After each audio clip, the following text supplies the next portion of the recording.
Muito boa tarde a todas, muito boa tarde a todos. Meu nome é Jefferson Gomes. Eu sou professor do Instituto Tecnológico de Aeronáutica, onde trabalho com a equipe de pesquisa na área de manufatura, Centro de Competência em Manufatura, aqui em São José dos Campos. E também estou presidente do Instituto de Pesquisas Tecnológicas, o IPT de São Paulo, onde a gente está fazendo uma coisa muito interessante. Eu recomendo a todos vocês conhecerem o chamado IPT Open Experience, um local onde grandes empresas se instalam, mais ou menos como um parque tecnológico, só que um pouco diferente. Eles utilizam das estruturas existentes da academia. Imagina que você estivesse na tua empresa e você tem a chance de utilizar aqueles laboratórios bem interessantes que você já conheceu em algum lugar para o desenvolvimento dos seus negócios. Então, é esse o objetivo do IPT Open, é fazer com que as pessoas utilizem a estrutura pública para desenvolvimento de grandes negócios. A gente já tem a Fiat lá instalada, a gente já tem a Siemens, a Granbio, enfim, um conjunto grande de corporações desenvolvendo projetos estratégicos. O bom é que essas empresas começam a trabalhar e, ao longo do processo, elas chamam outras empresas para serem parceiras. Bom, mas o que eu vim falar com vocês hoje aqui é sobre a característica da indústria avançada, principalmente com foco agora nesse pós-Covid, nessas nossas características da nossa cidade, na nossa região em São José dos Campos. O que eu vou mostrar para vocês na minha apresentação é que, independentemente de Covid, independentemente da palavra indústria 4.0, o que a gente percebe, pessoal, ao longo do tempo, é que o que mudou foi a estrutura da demanda. A característica do cliente mudou. E se a característica do cliente mudou, a nossa forma de manufatura também é alterada. Tá bom? Então, eu vou compartilhar com vocês, mas antes de tudo, eu queria dizer o seguinte: se vocês tiverem alguma pergunta para fazer para mim durante a minha apresentação, ou mesmo ao final da apresentação, vocês acessem aqui embaixo de vocês, à sua direita, embaixo, está escrito salas de chat, salas de chat. E nessas salas de chat, vocês clicam ali em cima e vai aparecer um monte de coisa. Sala de chat, a SECRE, São José, ProLind, e aparece um monte de gente que está online. Mas cliquem em sala de chat. Quando vocês clicarem em sala de chat, vocês vão verificar que vai abrir uma porta para vocês colocarem as suas respectivas perguntas, tá bom? Se eu não puder responder para vocês aqui durante a apresentação, não esqueçam de mandar um e-mail para mim, gomes@ita.br, bem simples, gomes@ita.br, para a gente trocar um pouco de ideia. De antemão, vocês todos já estão convidados a visitar o Centro de Competência e Manufatura do ITA, aqui em São José dos Campos, e em São Paulo, o Instituto de Pesquisas Tecnológicas, uma instituição de 121 anos. Bom, dentro da característica dessa apresentação, eu vou abrir com vocês aqui, rapidamente. Ok, então, pessoal, dentro do que eu falei para vocês, quando forem conversar com vocês a respeito de revolução industrial, não esqueçam de entender que a revolução industrial ela faz algumas modificações nas características humanas. Quando começa a revolução industrial, a população mundial é de 900 milhões de habitantes. No período de 2020 anos atrás, a população mundial era em torno de 400 milhões de habitantes. Em 2.000 anos, a população cresceu de 400, 500 milhões para 900 milhões. Isso fruto de muita guerra, fruto de muita peste, fruto de muita pouca alimentação para todo mundo. O que a Revolução Industrial faz, principalmente com o meio da química, é que você consegue produzir alimentos que duram mais tempo, e você consegue produzir medicamentos. Consequentemente, as pessoas tendem a viver mais, com mais alimentos e mais medicamentos. Toda a revolução que vocês conhecem, então, caracterizada por um período de mecânica para força, elétrica para geração de energia, eletrônica para desenvolvimento de funções, tecnologia da informação para a computação como um todo, integração de sistemas. E agora, recentemente, a questão relacionada à conectividade é um meio porque as pessoas vivem mais. No começo, só para vocês terem uma comparação, título comparativo, na metade do século passado, a idade máxima, a idade média máxima de um cidadão era de aproximadamente 55 anos. A população brasileira ela já tem uma idade média de em torno de 72 anos, mas tem classes sociais que, inclusive, vão a 85 anos. E a questão mais importante é que as pessoas que estão nascendo hoje, já têm perspectiva de idade de até 100 anos. Isso é bem interessante, porque se chega a 100, vão chegar rapidamente a 120 anos. Significa dizer que a pessoa que trabalha contigo, que hoje tem 70 anos, 60 anos a 70 anos, essa pessoa vai ser uma pessoa de meia idade, daqui a simplórios 10 anos. Então, percebam que quando você tem uma população que vive mais, vive muito mais, 40 anos a mais, significa dizer que a nossa população ela começa a ter vários gostos ao longo do caminho. Então, a gente tem distintas faixas etárias, gêneros cada vez mais diferenciados, questões financeiras também com diferenciações grandes. Então, você tem um arsenal de variações e ainda tecnologia sendo desenvolvida para acelerar essas divisões. Consequentemente, com a aceleração dessas divisões, o que você encontra na nossa sociedade é, impressionantemente, um conjunto muito grande de diversos tipos de demandas. Entenderam? Então, a população vive mais, você tem mais diferenças entre as populações. Olha só como é que é o teu YouTube e como é que é o YouTube da pessoa que você conhece mais próxima de ti. Provavelmente tem diferenças que é apresentado. A mesma coisa de todos os aplicativos que você utiliza, porque eles são com robôs feitos para atender o seu tipo de gosto. Significa dizer que cada vez mais você vai ter mais conjuntos de negócios e mercados para aqueles tipos de pessoas. Se isso é bom ou é ruim, eu não estou questionando. Eu estou dizendo que é assim. Mas continua acontecendo que a indústria vai produzir bens. E a indústria muda o conceito, hein? Porque o americano já chama a indústria de uma outra função. Tem a indústria do entretenimento, por exemplo. Então, consequentemente, você tem um conjunto muito grande de produtos distintos, mas você tem que produzir para uma massa de 7 bilhões e meio de habitantes. 7 bilhões e meio. Se perguntarem para ti o que significa Revolução Industrial, não titubeia.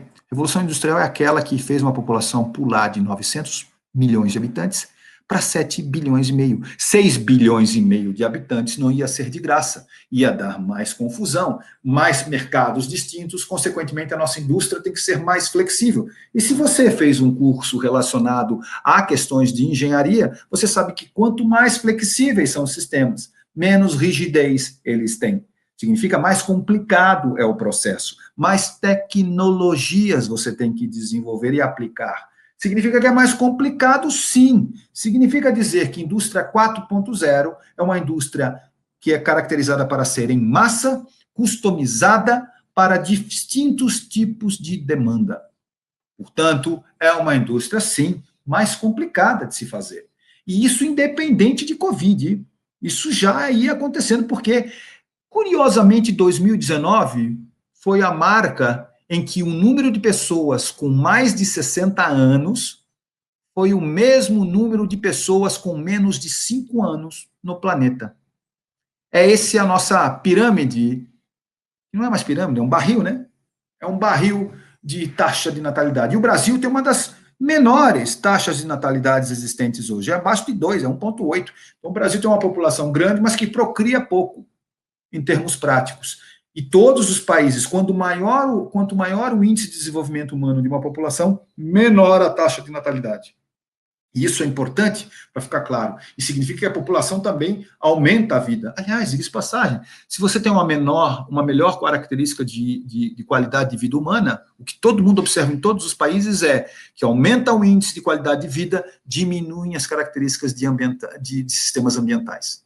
As questões do ambientalismo são prejudicadas com melhoria da qualidade de vida. Olha que coisa maluca, porque a nossa economia ela é toda baseada em produto interno bruto, e isso é uma outra prosa. Mas o fato é que esse nosso modelo de negócios ele é extremamente diverso. E se é diverso, vocês viram que o que aconteceu agora foi uma questão muito interessante. Quando vocês aprenderam a falar de sustentabilidade, vocês falavam que sustentabilidade é uma junção de necessidades em questões ambientais, econômicas e sociais.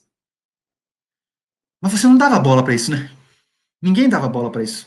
E a gente percebeu que com a Covid-19, a questão de social, principalmente na questão de saúde, São 17 pontos para objetivos econômicos sustentáveis que serão alcançados no planeta. 17 pontos. Saúde é um deles. Esse saúde, bingo, por causa das características horrorosas dos nossos sistemas de saúde do planeta, vocês viram o que aconteceu com a sua respectiva vida e com a vida de toda uma raça humana no planeta. E curioso que não deu nada com os outros animais, né? Só com a gente mesmo. Então, percebam que nós temos aqui uma população que já trabalhava naquela filosofia de indústria 4.0, mas agora tem um fenômeno importante, que é esse fenômeno da Covid, que faz com que as economias, como se você estivesse assistindo uma prova de Fórmula Indy, lembra a Fórmula Indy? Quando os carros batem, volta todo mundo para fazer uma nova largada com o carro andando. E é isso que está acontecendo. O mundo todo parou, o mundo todo retrocedeu na questão econômica e começa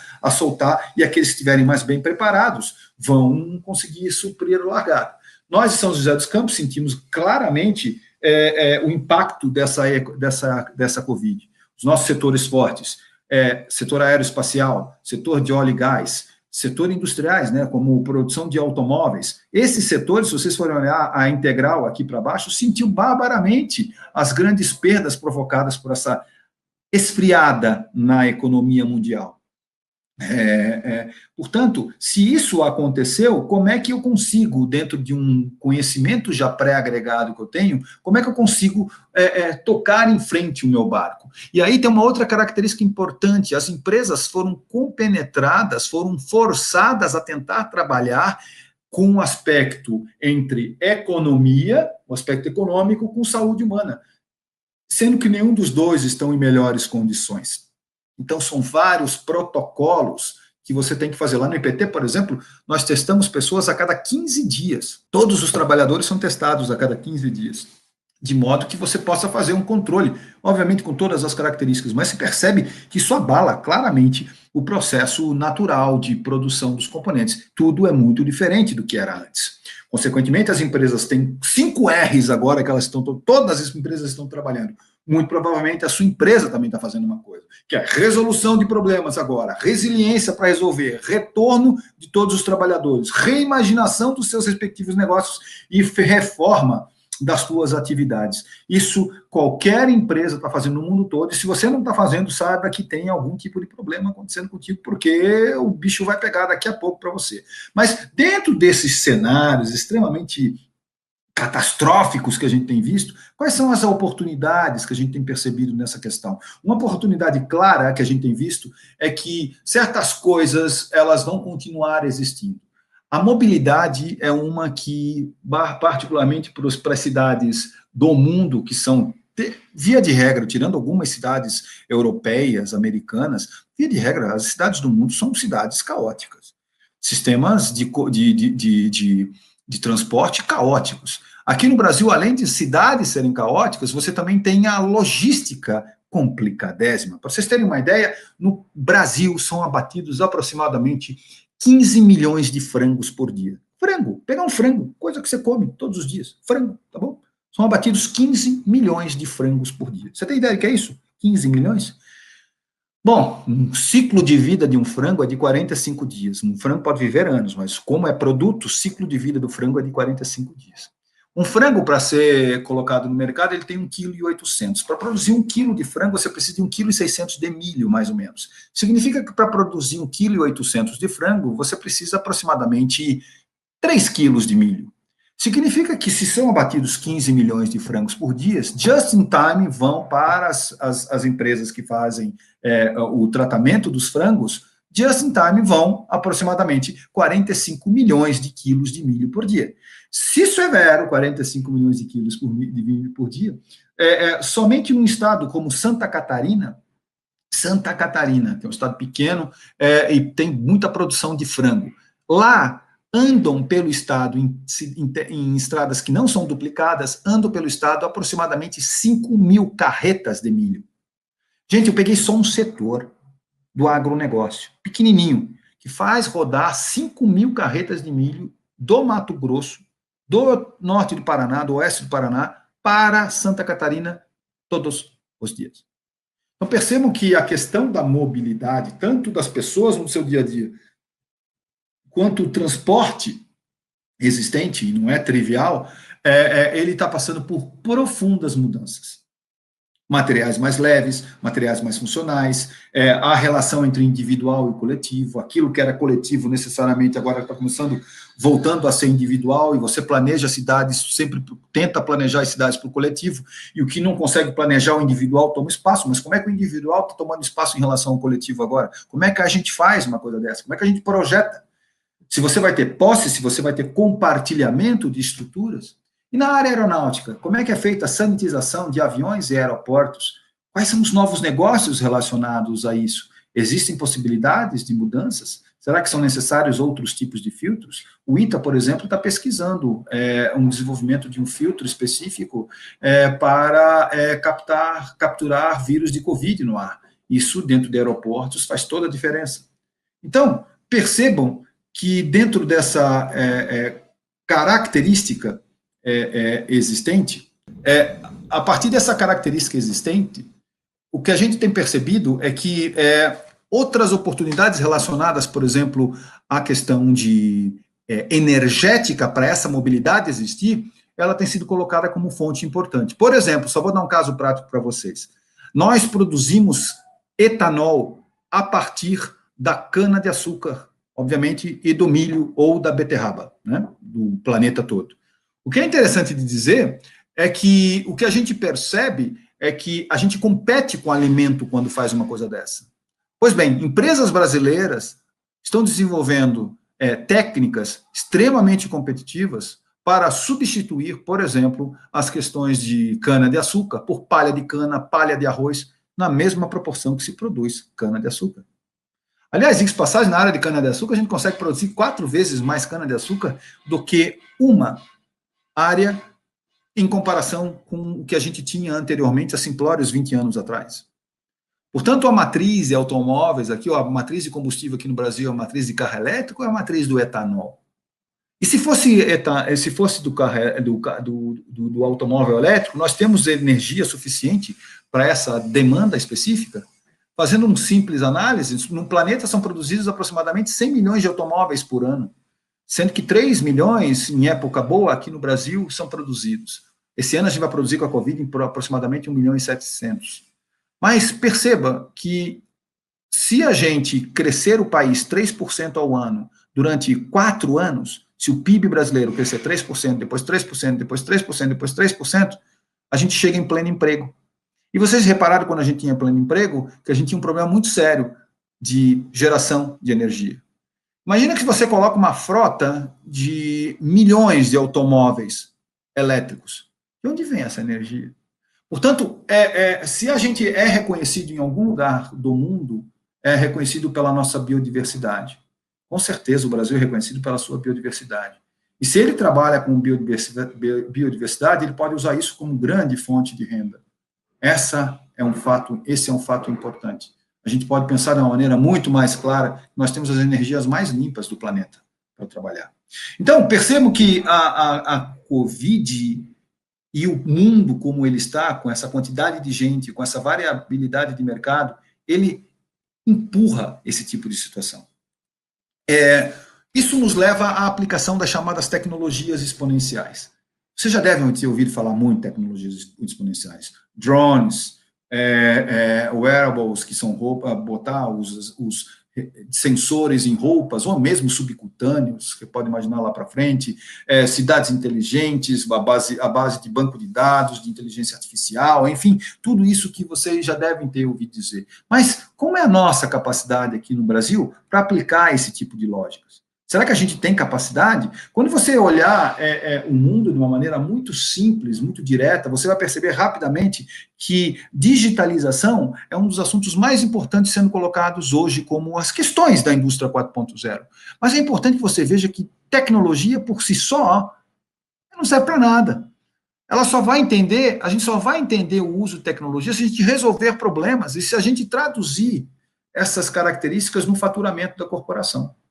Portanto, a aplicação de tecnologias não é simples. E a digitalização desse mundo todo que a gente está vivendo, que vocês estão experimentando, ela classicamente tem alternado os padrões de vida das pessoas. E aí, na digitalização, entram várias características, desde questões de desenvolvimento de matemática, ciência de dados, para banco de dados, para você poder trabalhar com volume, variabilidade, velocidade de dados, aplicando ou desenvolvendo algoritmos para aprendizagens de máquinas e, consequentemente, com essas aprendizagens, as máquinas desenvolverem por si só a chamada inteligência artificial, e a gente percebe que isso tem crescido ao longo do tempo por causa dessas aplicações que não são novas, são bem antigas. A gente já vem andando com esses percursos de algoritmos há muitos anos. Estamos aplicando agora.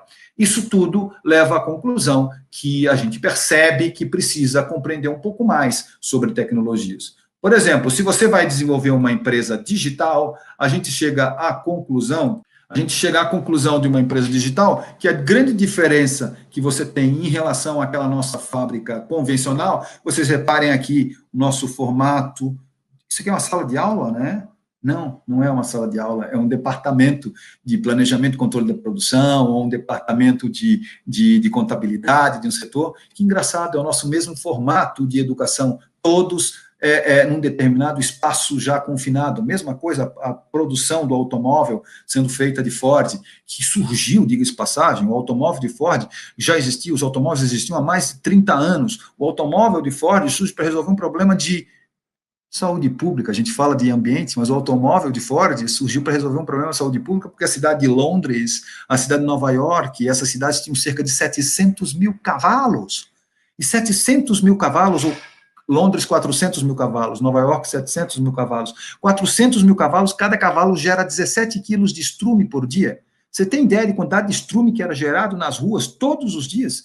Influenciou na arquitetura das cidades e, consequentemente, influenciou em pestes, essas mesmas pestes que nós estamos vivendo aqui no nosso dia a dia, mas influenciou necessariamente nessas características. Portanto, minha gente, se a gente está falando de modelo industrial, esse modelo tem mudado para o digital. E o digital, as pessoas trabalham de forma completamente distinta. Só que o que é interessante é que você tem a combinação cada vez maior de simulações computacionais com realidades. A isso a gente chama de gêmeos digitais, em que você pode fazer com que haja um comissionamento virtual de toda a estrutura e que você possa compartilhar esse tipo de situação.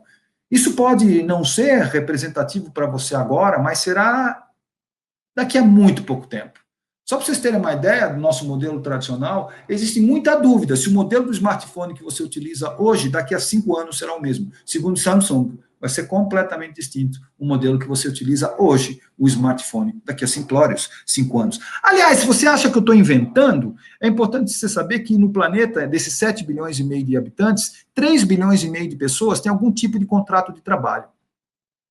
Desses 3 bilhões e meio de pessoas, aproximadamente 1 bilhão de pessoas estão em profissões que não existiam antes de 2011. E você deve lembrar muito bem como era a sua vida em 2011. Ou seja, 1 bilhão de pessoas, 1/3 da população atual está em profissões que não existiam. Dizem os especialistas que quem está se formando agora, nesse exato momento, numa faculdade, num curso técnico, é importante que o curso técnico seja muito valorizado, muito mais valorizado, diga-se passagem, porque a gente tem 55 milhões de jovens estudando nos colégios. Se a gente pudesse fazer com que cada jovem formado pudesse ter uma profissão com um curso técnico, acho que a nossa vida seria muito melhor, né? Mas, infelizmente, 70% dos nossos jovens desistem no ensino fundamental, 40% se informam no ensino médio e só 16% chegam na faculdade. A gente podia mudar essa coisa. Mas, enfim, voltando aqui a esse estudo, as pessoas que estão se formando agora, dessas pessoas que estão se formando agora, aproximadamente 7 profissões elas terão ao longo da sua vida. Eu não falei 7 empregos, eu falei 7 profissões. Dizem especialistas, de 6 a 7 profissões durante toda uma vida. Portanto, essa mudança de atitude, ela é fato. Isso faz com que a integração digital seja provocada pela interação digital cada vez maior em tudo quanto é fase de determinados produtos. E daí, quando a gente fala uma coisa dessa, eu faço parte de várias atividades como o Fórum Econômico Mundial, e lá a gente tem vários encontros. Quando a gente vai botar uma tecnologia na história, a gente tem que pensar não mais pelo lado tecnológico somente. Por exemplo, a internet das coisas. Bacana quando você coloca coisas se comunicando, mas como é que ficam as questões de cibersegurança? quando as máquinas começam a se conversar? Se eu invadir, como é que fica essa história? Portanto, os problemas não são somente relacionados à tecnologia. Pare de ter essa visão somente tecnológica. Entenda que uma tomada de decisão tecnológica vai influenciar no desenvolvimento da empresa, sim, na tecnologia da empresa, mas vai influenciar necessariamente nas características de desenvolvimento de outras cadeias de valores com outras empresas. Então, novas empresas surgem quando você inventa a internet das coisas, outras pequenas, startups, pequenas empresas vão surgindo. E, aliás, diga-se de passagem, além disso, você tem a necessidade de um outro tipo de infraestrutura para que isso exista. Afinal de contas, se você quer a internet das coisas, você tem que ter 5G dentro da tua empresa. E como é que você faz? Ou não, uma rede própria. Como é que você faz essa rede própria? Bom, mas se você tem essas características técnicas aqui bem pontuadas, quais são as regras? Quais são as legislações? Quais são as regulações para a utilização das coisas? E um negócio interessante qual a formação das pessoas? E daí vem uma outra máxima também muito interessante. Se antigamente você fazia uma profissão por uma vida toda, ainda mais no mundo como ele está hoje, saiba que a partir de hoje, ou a partir de desde 1955, quando uma pessoa, Gabriela Mistral, falou isso, mas há muito tempo a gente já sabe que se você antes fazia uma profissão para uma vida toda, hoje você tem que estudar uma vida toda para ter uma profissão. Então, saiba que estudar tem que estar permanentemente no seu plano de negócios de vida, entendeu?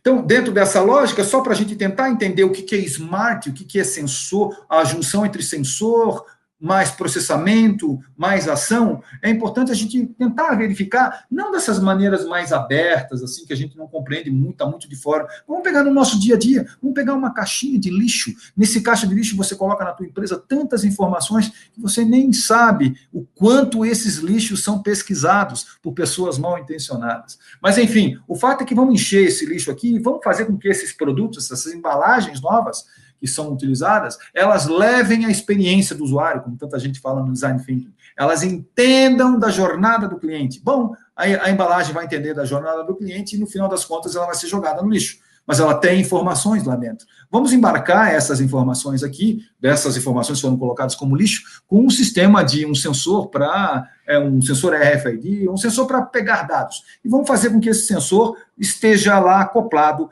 e gerando dados. O que foi colocado lá dentro, que tipo de produto, qual a comunicação desse produto. Imagina um produto alimentício que chegou, foi para o lixo, já dispara a produção lá na outra planta, porque esse tipo de produto já está faltando lá nas gôndolas. Enfim, você pode fazer várias coisas, ou verifica como é que está a taxa de utilização de açúcar no sangue dos teus trabalhadores, se você percebe que tem muito doce sendo colocado. Enfim, você faz o estudo que você quiser na base de dados que você tiver interessado, porque a base você vai ter. Mas vamos dizer que cada lixeirinha dessa é colocada num pedaço de um quarto, numa sala de trabalho. E agora vamos fazer com que essas caixinhas elas comecem a se comunicar. E daí você tem todas as informações estratégicas somente com uma base de um lixo. Agora, tu imagina que, além do lixo, eu tenho os movimentos dos celulares, além do lixo dos movimentos celulares, eu tenho os movimentos dentro das salas, com sensores, enfim, você começa a ter um histórico de comportamento de toda uma população. E a isso, as pessoas também têm dito o seguinte, em vez de a gente fazer tudo isso de fora para dentro, já que tem problema, vamos colocar dentro da roupa das pessoas. Vocês têm visto a polícia utilizando isso aí cada vez mais. Isso é muito importante, né? Mas pode ser utilizado, por exemplo, para os planos de saúde saber se a pessoa tem hábitos saudáveis ou não tem, e daí você tem variabilidade, por exemplo, dos valores dos planos de saúde.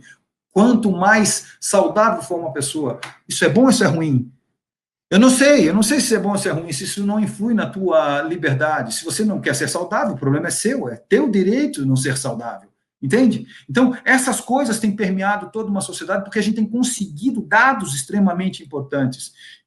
A gente termina falando de uma coisa extremamente forte, que é chamada manufatura aditiva, e a gente percebe que manufatura aditiva, que hoje é muito utilizada para metal, hoje é muito utilizada para plásticos, polímeros, ela pode, e cada dia mais utilizada, para desenvolvimento de alimentos. E se eu falei só do lado do caso do frango, imagine como é que a estrutura de abate de porcos, como é que é a estrutura de abate de bovinos. Significa dizer que pode ser que você queira comer carne, mas não goste de não coma carne porque você é contra o processo de produção. A minha filha, caso, minha filha faz isso. Tá? Ela adora carne, adora uma picanha, mas não adianta, ela gosta e não vai comer porque acha que é errado. Eu não acho, eu gosto. Eu sou do Sul e para mim é natural isso. Mas o fato é que muitas pessoas acham que a gente tem que respeitar. Pois bem, tem até uma nova indústria sendo feita para desenvolvimento de alimentos. Só que se pode fazer alimentos, pode fazer também órgãos humanos.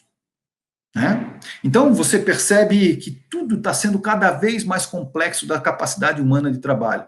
Eu não podia deixar de mostrar para vocês um pouquinho das coisas que a gente faz no ITA, principalmente lá no Centro de Competência e Manufatura, em que a gente tem vários casos distintos de aplicação de robótica aplicado ao dia a dia, e sempre com uma característica muito simples, que é fazer com que as pessoas tomem decisões multicritério, para saber se vale a pena aplicar robôs. Aqui está um modelo que a gente começou em 2007, junto com uma empresa aeronáutica da cidade de São José dos Campos, que era para fazer a montagem automatizada de fuselagem de aviões. Aqui, esse primeiro projeto serviu para a gente desenvolver também simuladores de voo. Aqui um simulador de voo acontecendo. Se vocês forem hoje lá no CCM, vocês vão ver uma coisa muito diferente. Aqui está a questão do take-off e do landing também, que a gente faz substituição. Aplica robôs grandes para fazer controle visual de robôs, ou então exoesqueletos, faz o comissionamento virtual, ou então desenvolve snake robots, para aplicações específicas em certos casos. E o que é mais interessante, sempre desses projetos de pós-graduação, saem os nossos alunos montando suas respectivas empresas.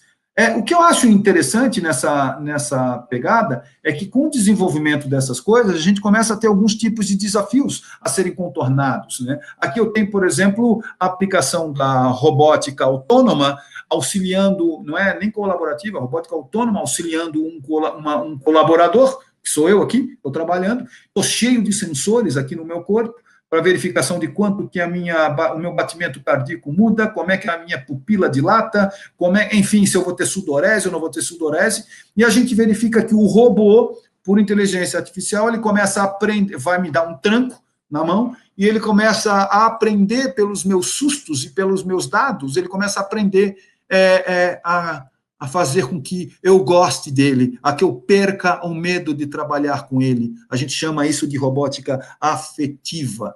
Olha o que a gente está falando, em que nível que a gente está. Como é que ficam as questões de regulações e legislações a respeito disso? Não é simplesmente o fato de colocar robô numa produção, mas é o fato de a gente já saber que dá para fazer um monte de coisa que a gente nem imaginava que dava para fazer há pouco tempo atrás. Então, esse caso é muito importante. Tendo isso em mente, a gente pensou o seguinte, será que dá para a gente testar isso em pequenas empresas? Pois bem, a gente foi fazer o estudo e verificou em mais de, hoje, agora já está em mais de 1.000, quase em, sei lá, já tem algumas 8 ou 7 centenas de empresas analisadas, junto com o IPT, junto com o ITA, mas embaixo do Fórum Econômico Mundial, um projeto do Fórum Econômico Mundial, nós começamos a verificar o seguinte, será que as empresas brasileiras tem maturidade de pequeno e médio porte, tem maturidade para entrar no mundo de indústria 4.0? E se elas têm maturidade, como é que elas poderiam melhorar? Como é que elas poderiam melhorar a sua própria relação de negócios? Como é que ela poderia buscar os melhores consultores e os melhores vendedores de soluções para aquele tipo de aplicação? E foi assim que a gente chegou em questões muito simplórias, fazendo adesão de empresas. A gente verificou aqui, por exemplo, a gente selecionou de todas as empresas medidas, a gente faz uma análise de maturidade da empresa, faz análise de consultores, faz análise de vendedores de soluções e começa a colocá-los no mesmo pocket, no mesmo pote de salada, todos eles juntos, porque daí vai rolar negócio. E a gente fez uma análise seguinte, vamos pegar as empresas que estão no primeiro quartil, a gente pegou aqui de 300 e poucas empresas, quando essa análise foi feita, 46 empresas de 353 respondentes, só empresas pequenas do setor automotivo, 46 empresas no primeiro quartil e 49 empresas no pior quartil. Então, aqui são as empresas que tiveram as piores notas de maturidade. E aqui as empresas que tiveram melhores notas de maturidade. E aí, já no nível de melhores notas de maturidade, são empresas que já estão trabalhando com simulações. E as piores notas que nem trabalham com nada relacionado à indústria 4.0. E daí, eu não quero que vocês leiam o que está escrito, eu só quero que vocês percebam que o azul são as empresas bem colocadas e o vermelho as empresas piores colocadas. E vocês percebem que a integral da azul é muito maior do que a integral da vermelha, seja para a liderança, seja para a gestão da inovação, seja para técnicas de Lean, seja para captura de dados. Eu estou dizendo o seguinte, empresas que têm mais gestão da liderança, têm mais gestão da inovação, trabalham necessariamente com técnicas Lean e trabalham com captura de dados, essas empresas conseguem tomar decisões mais rapidamente. É meio que óbvio isso, né? Mas vocês fazem tudo isso nas suas empresas? Em que nível? E é para isso que esse projeto existe. Aliás, se vocês tiverem interesse, entre em contato com o CCM ITA, que eles podem fazer a medição para vocês. E isso é um projeto do Fórum Econômico, então nessa etapa que a gente está agora, não tem nenhuma cobrança das empresas para aderirem a esse tipo de processo. Isso me leva a crer que, de repente, vocês possam perguntar, mas o meu setor industrial está muito ruim agora, para que lado que eu vou? Ou então vocês podem dizer o seguinte, tudo bem, me dizem que eu estou com maturidade X, mas qual a tecnologia que eu compro? Então, para isso também a gente tem desenvolvido aqui em São José dos Campos várias técnicas para auxiliar empresas nessas decisões. Aqui eu pego, por exemplo, um mapa dos produtos do mundo feito pelo pessoal de Harvard. Imagine que aqui tem todas as famílias de produtos do mundo, tá? Aqui no meio a gente tem peças, equipamentos que são, de alguma forma, máquinas. Máquinas têm eixos de translação e eixos de rotação. Máquina. Carro é uma máquina. Uma máquina ferramenta é uma máquina. Enfim, é uma máquina, tá bom? E daí, dentro dessa contextualização, o que você tem aqui à direita são produtos têxteis, aqui você tem produtos, enfim, aqui na parte superior aqui, produtos de eletrônica. Enfim, todos os produtos, as famílias de produtos estão aqui. O avião está mais ou menos por aqui. Eu não sei se é esse aqui ou esse aqui que é o avião, essa bola. E ele diz o seguinte, o tamanho da bola dá o tamanho do mercado. E ele diz o seguinte, isso aqui é uma floresta de produtos. Então, por exemplo, aviões regionais, tem uma floresta de produtos. Aviões, enfim, tem uma floresta de produtos. Então, a turma dos aviões tem a Boeing, a Airbus, a Embraer, a Bombardier, enfim, um conjunto de empresas. Cada empresa que está na família de produtos é chamado, isso aqui é uma lógica matemática chamada teoria de redes, tá bom? Mas só para a gente poder conversar e se divertir de uma maneira mais lúdica aqui sobre essa análise, você imagine que esse conjunto de coisas é uma floresta de produtos. E imagine que cada empresa dessas, que está naquela árvore que ela pertence, é um macaco, tá bom? Um macaco. Macaco. Macaco não voa, macaco pula de galho em galho, certo? Pula. Né? Então, dentro dessa lógica, o que a gente diz é o seguinte, bom, uma empresa que é do setor aeronáutico, ela não consegue fazer um pulo para cá, porque a árvore mais próxima é essa, depois tem que pular para essa, depois tem que pular para essa, tem que ficar pulando. Né? Isso chama cadeia de valor, né, do mundo. E aí a gente chega à conclusão, uma conclusão bem interessante, que a gente percebe que essa aqui é o mapa de cadeia de valor da Alemanha, e esse aqui é o mapa da cadeia de valor do Brasil. Aqui está a Embraer, uma empresa como a Embraer, ela pode pular para qual setor? Para exportação. Você percebe que o setor de cadeias de valores do Brasil é muito mal definido. Se a gente quisesse desenvolver alguma coisa, a gente precisa que as pequenas e médias empresas brasileiras tenham porte, tomem melhor as suas respectivas decisões. E tomando essas respectivas decisões, é que a gente faz crescer essa árvore, essa floresta aqui do Brasil. E aí vai uma coisa interessante. A gente mediu e verificou que se a tua empresa tem a tecnologia a natureza para comprar ou a tecnologia B ou C, a gente consegue fazer por cálculos. Na mesma lógica matemática. Então, a gente tem montado dentro daquele grupo aqui em cima, a gente tem montado várias lógicas. Na hora que você faz essa análise, você pode chegar à conclusão que esta tecnologia aqui é a melhor tecnologia para você investir agora em relação àquela outra, porque o teu formato de empresa está desse jeito.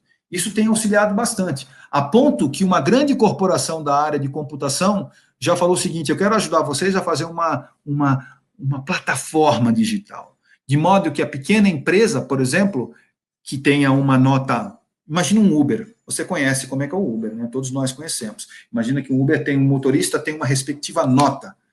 E você também tem uma respectiva nota. O motorista sabe a tua nota e você sabe a nota do motorista. Você já espera um padrão de comportamento entre as duas partes. Mas, pois bem, se a gente tem um padrão de maturidade de uma empresa, será que eu não posso ter um padrão de maturidade de um consultor? Ou eu não posso ter um padrão de maturidade de fornecedores? Consequentemente, quando eu tiver um problema acontecendo na área de sensorização, não pode aparecer na minha tela do Netflix da vida industrial, que é o que acontece contigo, né? Os filmes são recomendados para ti. Não pode aparecer para você algo do tipo, olha, para resolver esse tipo de problema, esses 5, 6 consultores são muito bem avaliados. E essas 10 empresas aqui estão muito bem avaliadas para resolver esse tipo de problema. E é isso que a gente está tentando fazer, de modo que haja menos incerteza para que um industrial joseense ou da região, ou brasileiro, ou qualquer um do mundo, possa ter mais segurança para comprar os seus respectivos bens de capital, ou equipamentos, se você quiser chamar. Bom, isso posto, o que a gente percebe, no final das contas, que provavelmente vocês vão falar, é que o que importa nessa situação não é tanto o custo Brasil, que, aliás, de passagem é absurdo. O PIB brasileiro é de 7 trilhões e 300 bilhões de reais. Só para comparar esses 7 trilhões e 300 bilhões de reais com a China é aproximadamente 80 trilhões de reais. 10 vezes mais a nossa economia da China. Só que quando você vai pegar o custo Brasil calculado é de 1,5 trilhão quase. Significa que aproximadamente 20% de todo o PIB brasileiro é consumido no custo Brasil. Eu duvido que o da China seja 20%. Mas tudo bem, mas vamos tirar o custo Brasil, vamos tirar as questões relacionadas a políticas energéticas, infraestrutura, desenvolvimento de empresas. Uma pesquisa foi feita com mais de 4.000 CEOs pelo planeta, chegou à conclusão que o ativo mais importante de uma corporação é talento. Lembra que eu falei para vocês que a gente tem que estudar uma vida toda? Vale mais a pena você pegar no mercado um cientista de dados, ou vale mais a pena que tem que desenvolver um algoritmo, ou vale mais a pena você formar na tua empresa uma pessoa que saiba que existem algoritmos distintos e esse algoritmo pode ser melhor aplicado para a tua corporação? O que vale mais a pena? Porque a gente percebe claramente que pessoas que trabalham há mais de 5 anos numa corporação são muito mais fiéis à corporação do que quaisquer outras. Então, de repente, vale a pena sempre a requalificação dos seus trabalhadores. Isso é muito vero, porque quanto mais empresas que desenvolvem pessoas importantes, com bom conhecimento, maior é a capacidade de riqueza. A China tem o maior PIB, a China tem a maior produção. No entanto, ainda não tem, apesar de estar caminhando para ter, ela não tem a mesma quantidade de capital humano qualificado como a Alemanha, Estados Unidos e Japão. E a produção desses países ela é menor do que a chinesa, mas ela é competitiva com a chinesa. Portanto, o que esses países se ancoram é na qualidade do ser humano. Isso é fundamental, muito mais do que as tecnologias. Lembra que eu falei para vocês? Tecnologia é meio. No final das contas, você tem que entender expectativas do consumidor, regulações e governança, você tem que entender de economia global, você tem que entender dos recursos naturais, você tem que entender de tecnologia, tem que entender de inovação, mas, fundamentalmente, se a tua empresa fizer sucesso, para a tua empresa ter sucesso, você precisa de outras características, como o desenvolvimento humano. Dentro dessa contextualização, o que a gente percebe é que, se você fosse fazer uma lista de perguntas para todos os CEOs das grandes corporações do planeta, quais seriam as tecnologias que seriam investidas, essas perguntas já foram feitas. E a gente percebe que não é muito difícil falar o que é importante ou não importante para a tua empresa. O importante é você, porque a gente já sabe quais são as 11 principais tecnologias que são necessárias. O que é importante é que você tenha gente formada para isso. E daí, dentro dessa lógica, existe um estudo que vem todos os anos sendo feitos, que são as tecnologias que são mais aquelas de largada, aquelas mais importantes, consideradas num ciclo próximo. e, efetivamente, inteligência artificial tem sido colocado como as principais coisas que você tem que se preocupar hoje em dia para a tua empresa lograr sucesso. Ano após ano, inteligência artificial está no topo das chamadas hype cycle para tecnologias emergentes. Bom, qual a conclusão que eu chego disso, pessoal? Vocês podem chegar à conclusão comigo. A questão não é saber aplicar, não é saber qual tecnologia é importante para a tua região, principalmente a nossa região São José dos Campos. Vocês terem uma ideia, eu trabalhei bastante em tecnologias durante a Covid, pelo Estado de São Paulo, para desenvolvimento de tecnologias. Nós tivemos aqui alguns casos interessantes. Um caso clássico foi o desenvolvimento de ventiladores. Ventilador é uma coisa complicada, porque ventilador tem que garantir pressão, temperatura e fluxo adequado para o pulmão de uma pessoa durante uma crise de Covid. A gente não tinha ventilador suficiente. Vocês viram os casos de escândalos que a gente tem pelo Brasil afora, né? Mas a gente podia, aqui no estado de São Paulo, desenvolver ventiladores.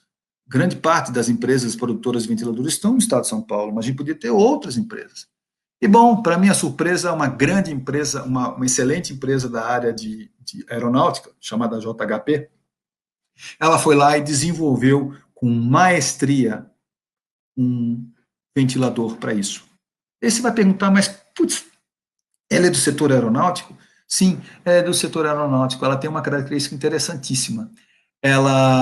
Um avião, ele precisa controlar pressão, todos esses fluxos, pressão, temperatura, fluxo de ar, em todo o tempo, durante o landing, durante o take-off e durante o cruzeiro. Bom, se uma indústria consegue fazer isso sem deixar uma máquina, uma massa de algumas toneladas cair, será que ela não consegue controlar fluxos de ar? E, pois bem, essa nossa empresa do setor aeronáutico tem se destacado nessa área. A nossa empresa maior da área aeronáutica também tem percebido que ela tem se derivado para outras áreas do trabalho, nanosatélites, desenvolvimento de drones para levar pessoas, e assim a gente vai se reinventando.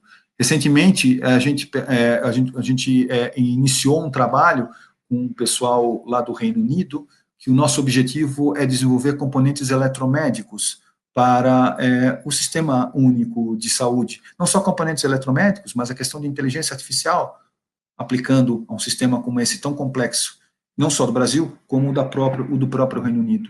Vocês acham que tipos de empresas são mais simples de serem chamadas?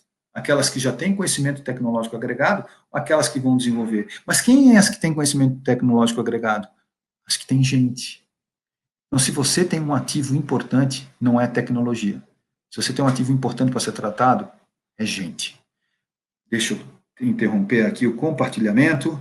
Muito obrigado. 50 minutos aqui na nossa prosa. Passo a palavra aqui para a Juliana. Juliana, é para você que eu passo a palavra? Oi, Jefferson. Eu estava olhando no chat, a gente, por enquanto, não tem nenhuma pergunta, tá? Então, se você quiser encerrar, fazer os seus... Tá bom. Não, é isso, pessoal. A minha sugestão é que, se vocês tiverem interesse, entre em contato com o ITA para a gente conversar um pouco mais a respeito dessas temáticas, tá bom? Meu e-mail é gomes@ita.br ou Jefferson com J e 2 Fs, @ipt.br. Tá bom? Muito obrigado pelo tempo de vocês.